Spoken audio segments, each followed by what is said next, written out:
warahmatullahi wabarakatuh. Hai semuanya, perkenalkan nama saya Zakia Salsabila, kelas 94, absen 011. Pada tugas video bahasa Indonesia kali ini, saya akan menjelaskan tentang buku biografi secara ringkas, yaitu Kisah Perjuangan dan Inspirasi Susi Puji Astuti. Berikut adalah penjelasannya ya. Masa kecil yang mandiri dan keputusan yang relevan. Susi Puji Astuti berasal dari Pangandaran, Jawa Barat dan lahir pada tanggal 15 Januari 1965. Susi berasal dari keluarga yang memiliki tradisi berdagang hasil laut. Lingkungan ini menanamkan jiwa bisnis dan kemandirian sejak dini. Susi Puji Astuti lahir dan tumbuh di lingkungan yang sederhana dan mengajarkannya arti kerja keras sejak awal. Sejak kecil, ia bukan tipe anak yang hanya duduk diam dan mengikuti aturan tanpa bertanya. Ia selalu ingin mencoba, melihat, dan melakukan sesuatu dengan caranya sendiri. Sikapnya yang berani dan penuh rasa ingin tahu inilah yang kelak membawanya pada perjalanan hidup yang tidak biasa.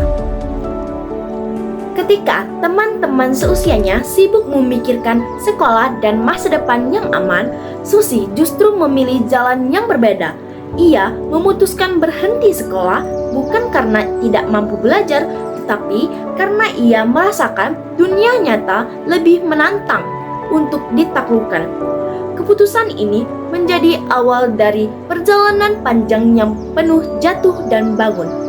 Susi merasakan pendidikan formal tidak relevan dengan minat dan ambisinya di lapangan.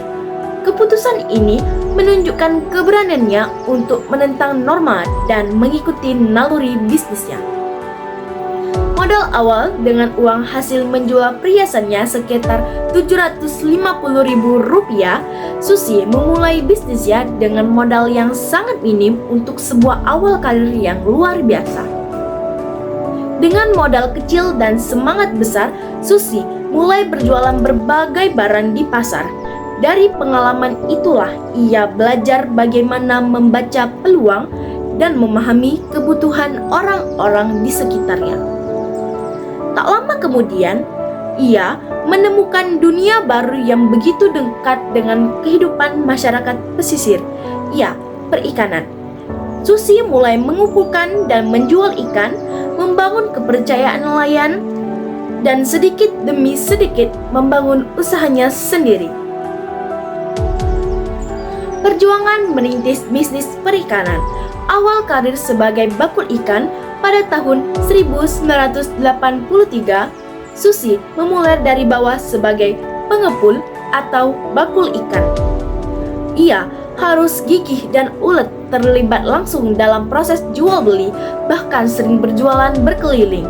Fase ini membentuk karakter bisnisnya yang tahan banting, pandai membaca peluang, dan sangat memahami dinamika pasar hasil laut. Kesuksesannya sebagai pengepul membawanya ke tingkat selanjutnya.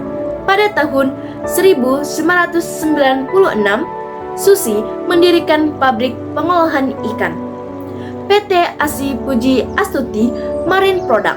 Langkah ini mengubah Susi dari sekedar pedagang menjadi eksportir. Tembus pasar internasional, produk utamanya yaitu lobster dengan merek Susi Brand.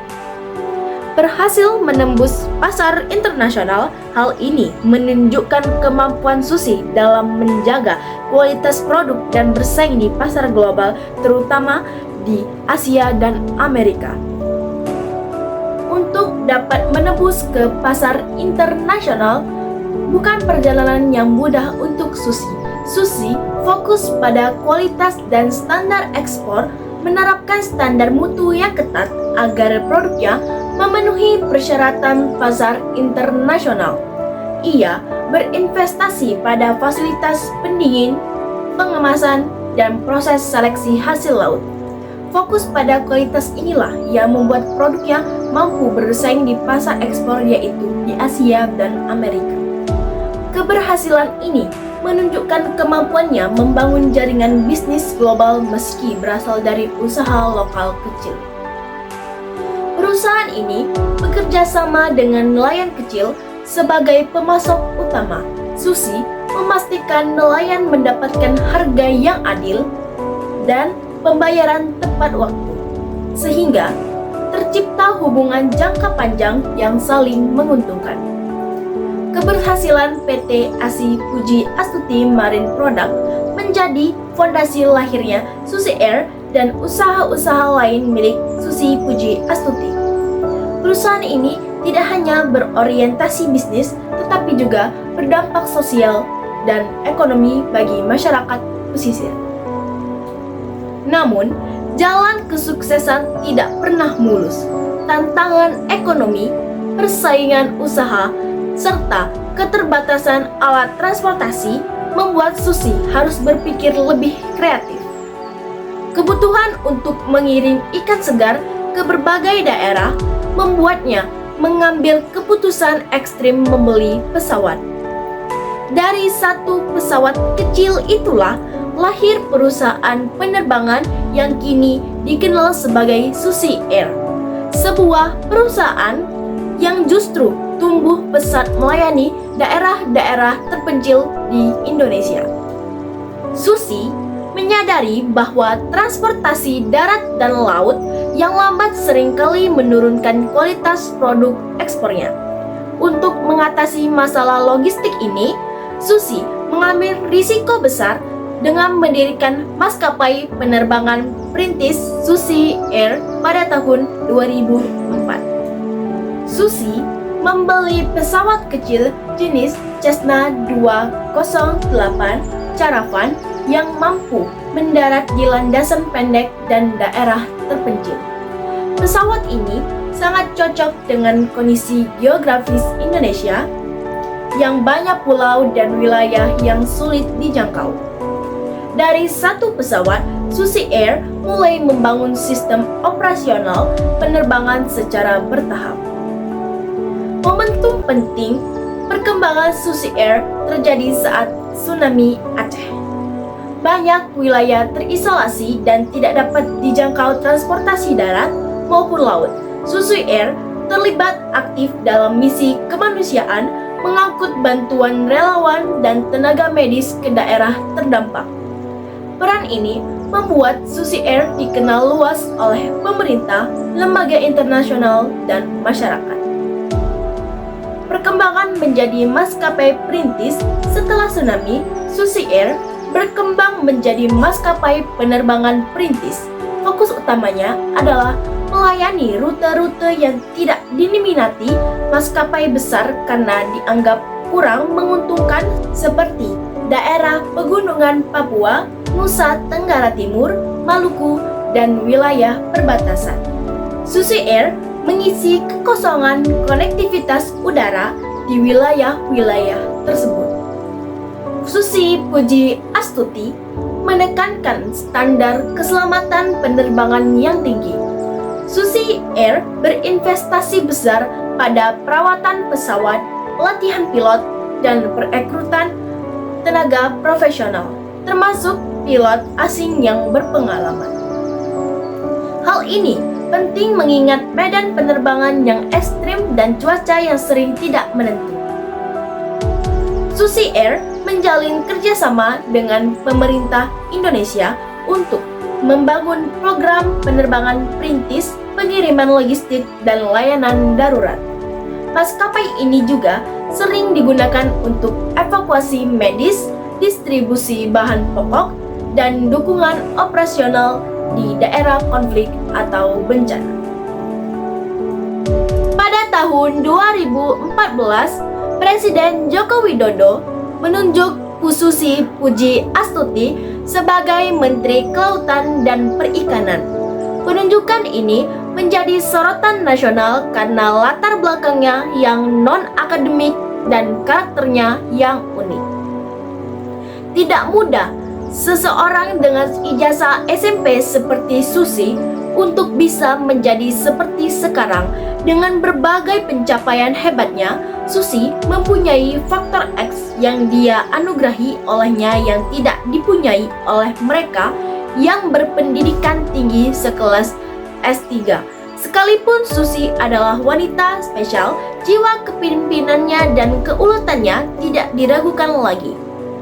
Berikut jabatan yang disandang Susi yaitu 1. CEO PT ASI Puji Astuti. 2. CEO PT ASI Puji Astuti Aviation atau Susi Air. 3. CEO PT ASI Puji Astuti Flying School atau Susi Flying School. 4. CEO PT ASI Geosurvey. 5. Board of Advisor HNCSI atau Himpunan Nelayan Seluruh Indonesia. 6. Independent Environmental Activities. Dan 7.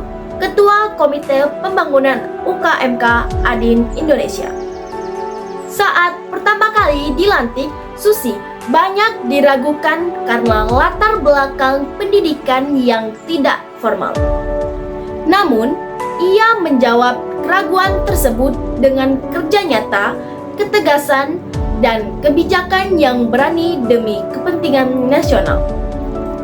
Perjuangan terbesar Susi adalah memberantas penangkapan ikan ilegal atau illegal fishing oleh kapal asing. Ia menerapkan kebijakan tegas berupa menenggelamkan kapal pencuri ikan. Kebijakan ini menuai kontroversi, tetapi terbukti meningkatkan kedaulatan Indonesia di laut dan memberi efek jera. Susi menegaskan bahwa Laut Indonesia adalah milik bangsa Indonesia. Ia memperjuangkan hak nelayan lokal dengan membatasi kapal asing dan mengatur ulang izin penangkapan ikan agar lebih adil dan berkelanjutan. Reformasi tata kelola perikanan, ia melakukan pembenahan besar-besaran dengan sistem perizinan pengawasan dan data perikanan. Praktik korupsi dan penyalahgunaan izin ditekan melalui sistem yang lebih transparan dan ketat. Melindungi keberlanjutan lingkungan laut, Susi memperjuangkan konsep perikanan berkelanjutan. Ia melarang alat tangkap yang merusak lingkungan seperti cantrang dan mendorong praktik penangkapan yang ramah lingkungan agar sumber daya laut tetap terjaga untuk generasi mendatang. Membela dan memberdayakan nelayan kecil, kebijakannya berpihak pada nelayan tradisional dengan menekan praktik penangkapan skala besar yang merugikan. Pendapatan dan kesejahteraan nelayan kecil meningkat di banyak daerah pesisir. Menghadapi tekanan politik dan ekonomi dengan menjalankan kebijakan tegas, Susi menghadapi tekanan dari pengusaha besar, pihak asing, dan sebagian elit politik. Meski demikian, ia tetap konsisten mempertahankan kebijakannya demi kepentingan bangsa. Dampak dan warisan kebijakan selama masa jabatannya, stok ikan nasional meningkat, praktik pencurian ikan menurun drastis, dan Indonesia dikenal dunia sebagai negara yang tegas dalam menjaga lautnya. Susi menjadi simbol integritas, nasionalisme, dan kepemimpinan yang berani. Ia dicintai oleh masyarakat karena ketegasannya dalam membela kepentingan bangsa dan kekayaan lautnya. Secara keseluruhan, buku ini menyoroti bahwa Susi Puji Astuti adalah perwujudan dari seorang wirausahawan yang sejati dan pemimpin yang transformatif. Ia membuktikan bahwa modal utama sukses adalah kegigihan, kerja keras, dan keberanian untuk berpikir out of the box, bukan hanya ijazah atau gelar formal. Susi Puji Astuti menjadi sosok inspiratif bukan karena kehidupannya mudah, melainkan karena ia mampu mengubah setiap kesulitan menjadi batu pijakan. Ia membuktikan bahwa kesuksesan bukan hanya milik mereka yang memiliki gelar panjang atau latar belakang sempurna. Kesuksesan lahir dari keberanian mencoba, kegigihan, menghadapi rintangan, dan ketekunan yang tidak pernah padam. Semoga semangat keberanian, kejujuran, dan ketegasan Ibu Susi terus menginspirasi generasi muda Indonesia untuk mencintai laut, berani melawan ketidakadilan, dan menjaga kekayaan alam bangsa. Harapannya, nilai-nilai perjuangan yang Ibu tanamkan dapat terus dilanjutkan demi Indonesia yang berdaulat dan berkelanjutan. Sekian penjelasan dari saya. Kalau ada salah kata, saya memohon maaf. Wassalamualaikum warahmatullahi wabarakatuh.